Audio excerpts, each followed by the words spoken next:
catch even a glimpse of sunlight. Stop this pointless chatter. You're supposed to be setting up the next challenges, as I command. Of course, my lord. My apologies. Their despair is just too entertaining. Back to work I go. Immediately. Oh, I can actually pull you up.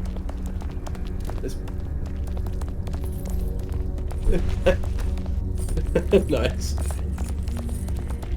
Aaron, you're not muted, are you? I am actually. I was wondering what you were saying.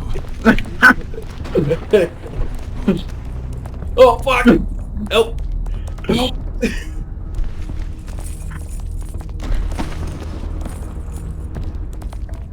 Wait, No, these are fun. Alright, ready?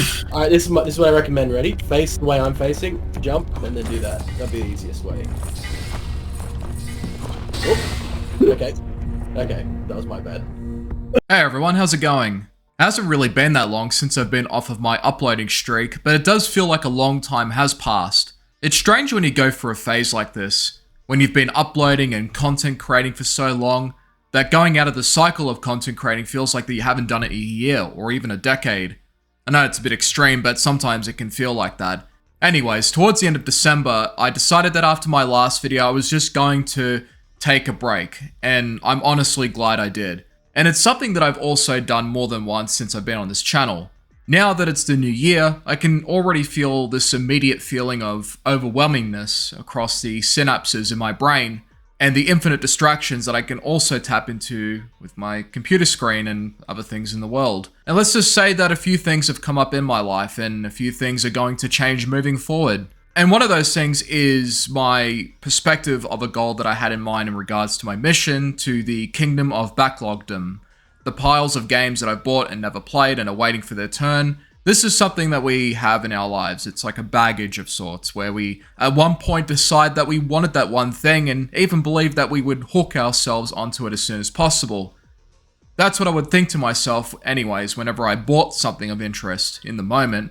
But the reality is that we generally buy things more often to own them rather than to play them. And in gaming, it's an everyday and ever-occurring phenomenon that we can't seem to escape. Many have tried and failed, many have succeeded, but are still going somehow because the games always keep piling up anyways. And some, like I said, have claimed to finish their entire backlog, so to speak. However, towards the end of the month, it began to dawn on me just how pointless it felt for me, and how it was not only becoming a unhealthy goal to achieve with no real reward, but I was also forgetting the reason why I played video games in the first place. So for the record, and just to be absolutely clear before moving forward, this isn't going to be a video about why you should stop doing it, but it's more so about the importance of the goal, so to speak.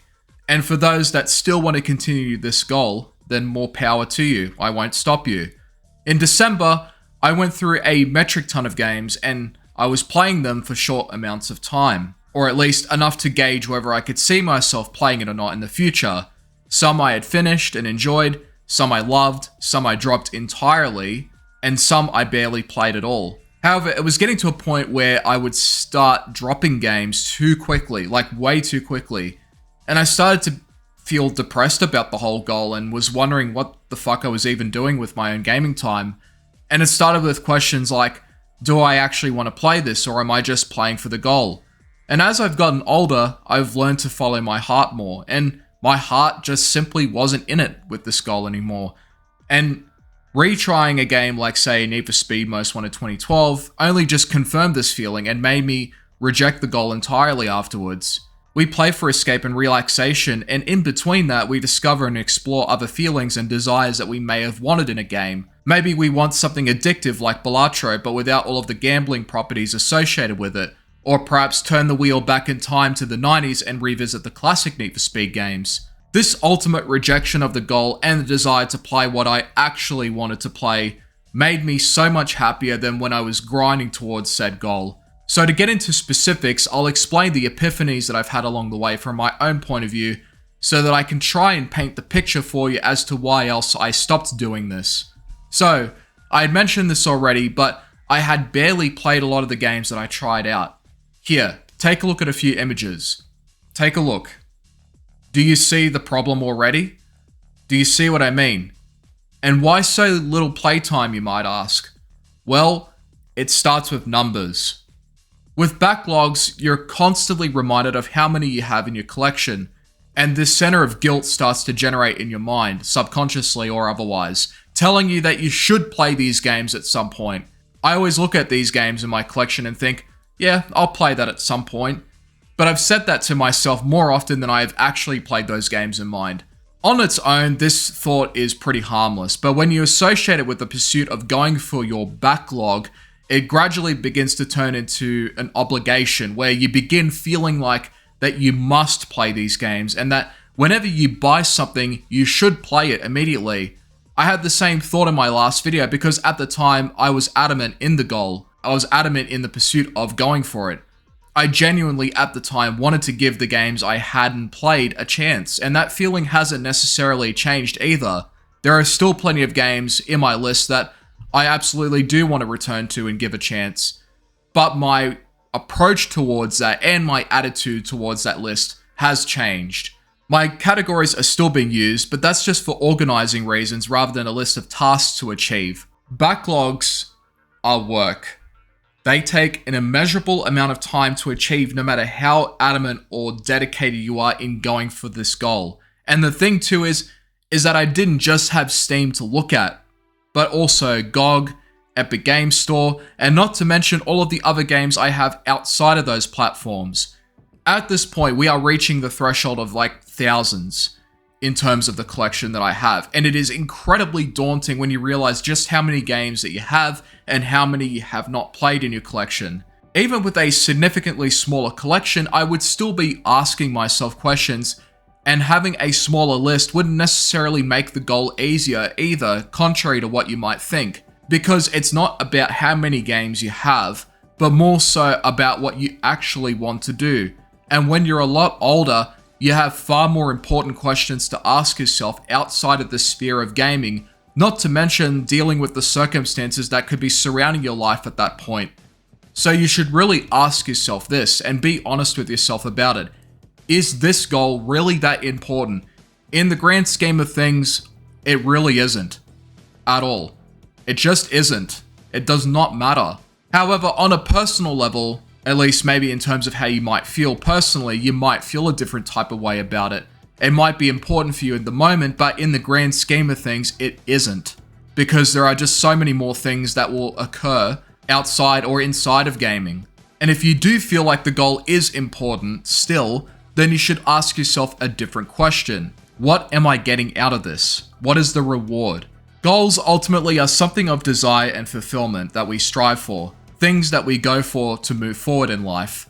With the backlog, all you're really doing is just subtracting the number of games that you haven't played and are adding more of what you've already played. So you're just basically reducing in one list and then adding in another list. The term in itself, backlog, is generally just an unhealthy word and it's just not very good for you at all.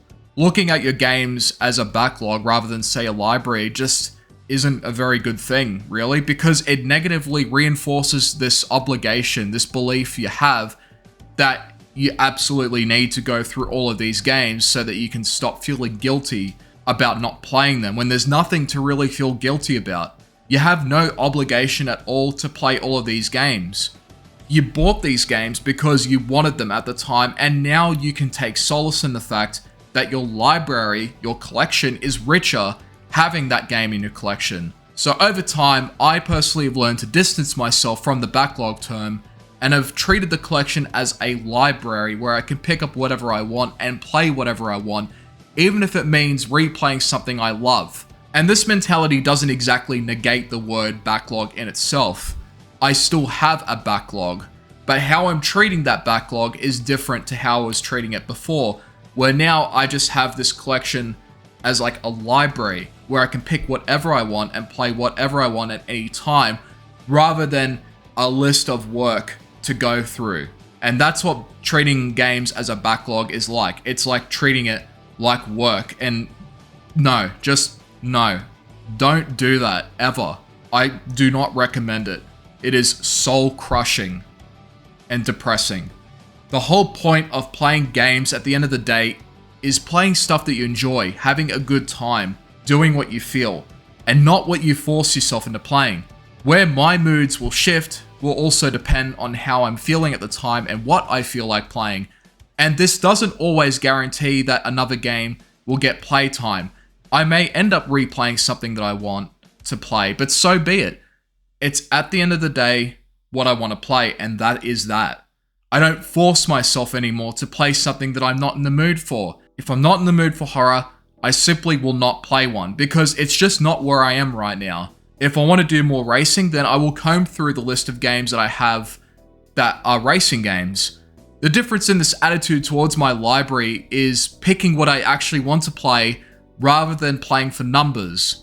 Some people, though, in the backlog and community have found their own personal unique touches towards their own personal goals in doing so and trying their best to achieve them. One example I found in a Reddit post was about how someone created an idea of attributing score points to playtime. So for example, every hour, the person would give themselves 100 points per hour of playing, 1,000 hours of finishing the game, and an extra 1,000 for 100%ing it. Now this is a pretty neat idea, and it's an interesting way to gamify the experience of playing a game, even though you're already playing a game, so you're playing a game of a game. On the one hand, this is an interesting way of incentivizing one to take their time with the game currently being played, but on the other hand, it can also potentially become an obsession in itself, where you're playing for points rather than enjoyment of the game specifically. However, for me though, I prefer to just keep it very simple. Just no thinking required. Just play the game as long as I feel like playing it, and that is it.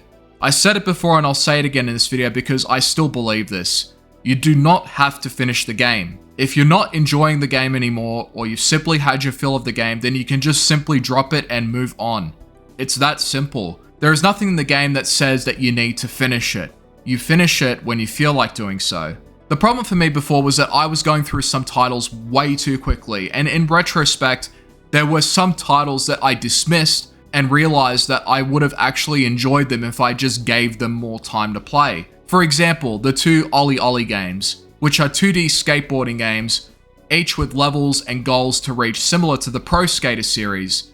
My impatience led to early frustrations where I would obsess over difficult goals I didn't have the skill for yet, leading me to quitting them both, with both games having minimal playtime as a result. After a while of cooling off and just rethinking about the two games, I also started thinking about a video called Why Permadeath Matters by someone called The Electric Underground, who has a lot of insight within the sphere of shmup titles and other arcade-centric games. One of the main points in his video was differentiating the style of play within a game, performance and progression. People that play for performance go through the pursuit of mastering a game's mechanics, and they optimize their playstyles regardless of their progression within the content of the game. You could see this being executed in the speedrunning community, challenge runners, as well as the esports scene. Someone like, say, the Happy Hob wouldn't be able to go from Demon Souls all the way up to Elden Ring without taking a single hit if he was just playing for progression. All of his runs are being optimized and analyzed for performance play, and this takes an excruciating amount of hours and planning to get right. Because of my pursuit of my own backlog, I ended up playing the OlliOlli games for the wrong reasons, which was for progression in the content, compounded by the need to reduce the list of games that I had to play just so I could move on and just finish the whole thing. Games like OlliOlli take a lot of patience and practice to get really good at, and I simply didn't allow myself the opportunity to take my time with them. This mentality eroded the experience of other games that I also might have actually liked if I just slowed the fuck down. As a result of this, I realized that at the end, the goal just simply was not worth it for me anymore. It was becoming more toxic over time, and there was no real reward for it at the end of the day. No further improvement on my mental and physical state, just more time wasted basically. I contrasted this goal with my other goals and saw that the end results for them were far more gratifying than this goal was. For example, the goal of game development, of developing games on my own with the requirement of wearing multiple hats, means that I am achieving not only multiple goals at the same time, but I am getting better at them simultaneously. But with a backlog, the goal of just clearing your entire backlog, all I'm really doing here is just reducing numbers on the list of games that I haven't played and adding more to the list of games that I've played, and that's really just it. And for what? Nothing. Absolutely nothing. And there are always more games on the horizon, more stuff that will pique my interest. Backlogs have a beginning, but there is no end. They are infinite in our lifetime because something new will inevitably replace the number that you subtracted anyways. So what's the point? So all in all, I stopped worrying about the backlog because 1, it just became an unhealthy obsession and a pointless goal for me. 2, I rushed for playtime rather than taking my time and enjoying them. And 3, it just started to feel like work, and it's the worst thing you can do in a game. Everyone will have their own varying opinions on the matter, and people have their own journeys with their collections, but it's important to recognize that it also might not really be that important when you contrast the goal with other parts of your life and other bigger goals that you might also be striving for. If you never end up playing that game that you wanted to play at one point, does it really matter? No. No, it doesn't. At all. It's not going anywhere, and your experiences will be more meaningful and memorable when you start doing what you actually want to do in the moment rather than what you feel like you should do. And in gaming, it's so important to understand the distinction between those two. I gave Most Wanted 2012 another chance because my heart and my mood were aligned towards that. I genuinely wanted to play the game and finish it. It felt natural, like water, and that's how gaming should be. It should never ever feel like something that you must do, and after all, it's a hobby. It's not work, it's a pastime that a lot of us enjoy, and if you start treating your collection as paperwork, then you end up missing sight of what makes gaming fun in the first place. And that's all I have to say about it. From now on, I'm just going to do whatever I want. If I want to pull someone's chain, I'll play Chain Together. If I want to know what awful handling and physics feel like, I'll play Need for Speed 2. If I want to play poker but don't actually, I'll play Balatro. Just play whatever you want, man. Life is way too short for backlogs. Treat your collection as a rich library of games that you can play at any point in time whenever you feel like it, and not like something that you absolutely have to do. It's not that important. Thanks for watching.